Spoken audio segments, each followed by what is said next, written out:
장세입니다. 9월도 중순입니다.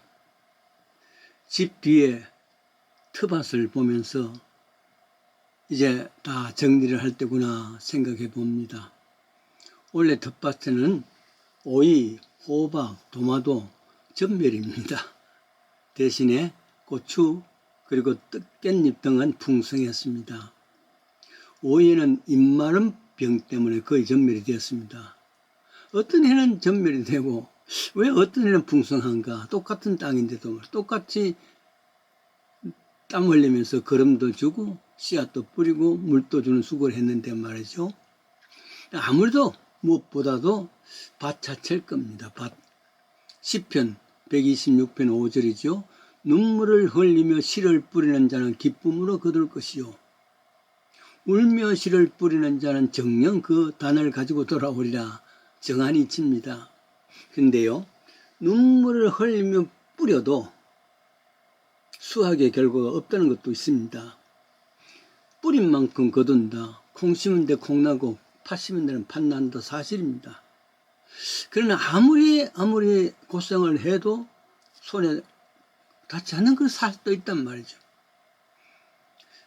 예수께서 이런 말씀을 하신 것은 그 당시의 생각에 말이죠. 농경사회, 목축사회에서 밭이 관한 것, 양에 관한 것, 이런 것은 가장 현실적이기 때문에 예수님께서 비유는 멀리 있는 것, 추상적인 것이 아니라 가장 현실적인 것, 거기서 출발했습니다.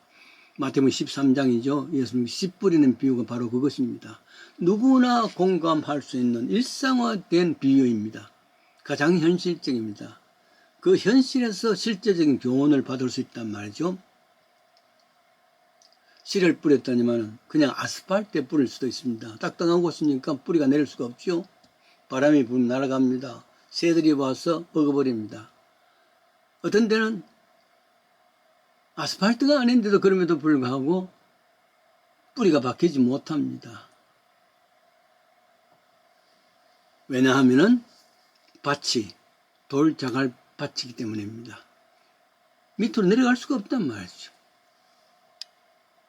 그래서 비가 잘 온다 할지라도 거름을 잘 뿌린다 할지라도 결국은 참 어려울 수 있습니다.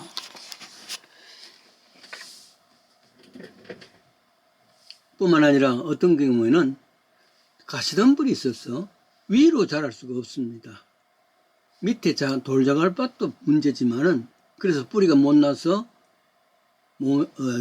자랄 수가 없지만은 어떤 경우는 좀 자라다 보니까 위에 가시덤불이 있어서 더 이상 자랄 수가 없단 말이죠.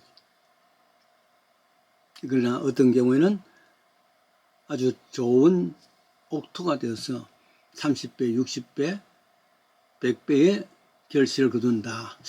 결국은 뭐냐 하면은 이 네 가지 밭을 이야기했는데 결국 생각해 보십시오. 밭이 문제다. 똑같이 거름도 뿌리고 똑같이 씨앗도 뿌리고 물도 줘서 했다 할지라도 밭 자체에서 문제가 생긴단 말이죠. 굿소일, 옥토가 되어 있는 밭은 많은 열매를 거둘 수 있는 결과 아닙니까? 자연이 주는 축복입니다. 어릴 적에 들은 동화입니다. 물론 나도 아이들에게 이 동화를 많이 이야기했지요.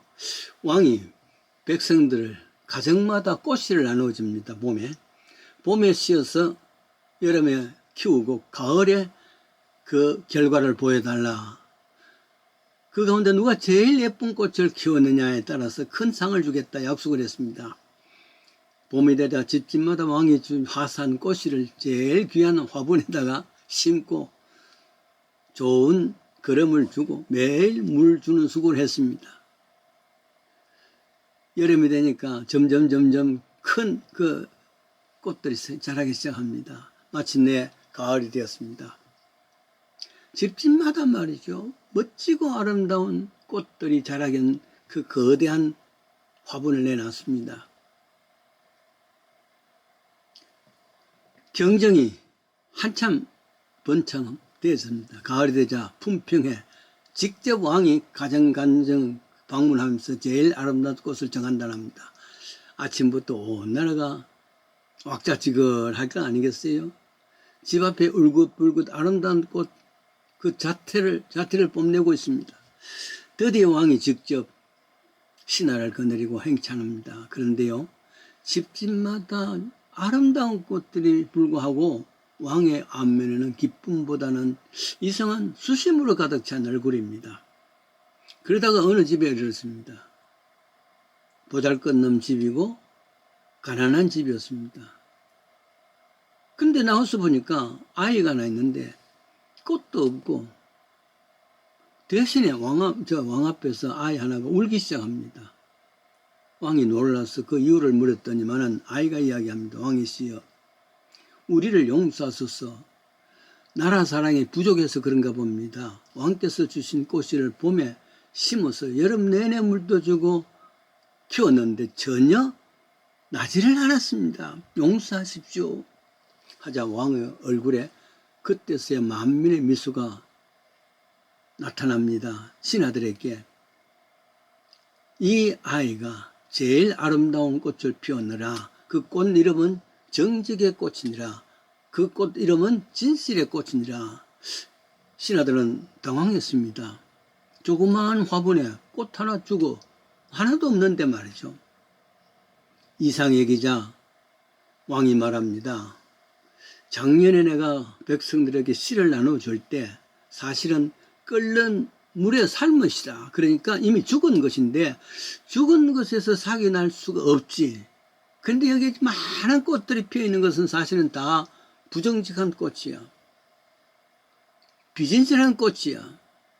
그러나 이 소녀는 진실을 키운 거예요. 그래서 나지 않는 것이야.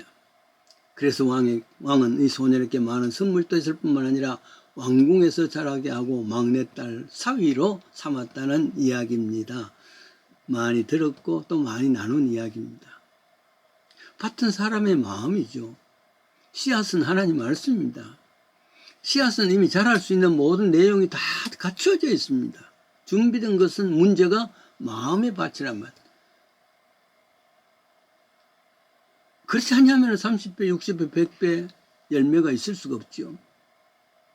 설계를 듣고 교우들이 마음밭에 준비했던 옥토가 있다면, 사모하는 마음으로 은혜를 받았다면 그거야 아름다운 꽃을 할 수가 있습니다. 필 수가 있습니다. 대신에 만약에 씨앗을 나누는 목회자들이 죽은 씨앗, 생명의 씨앗이 아니라 죽은 것, 쓸데없는 세속의 것, 이런 것을 열심히 나눠줬다면 이미 죽은 것인데 피울 수가 없습니다.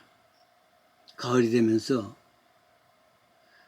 마지막 밭을 어떻게 할까 생각하다가 밭에 대한 이야기를 했습니다.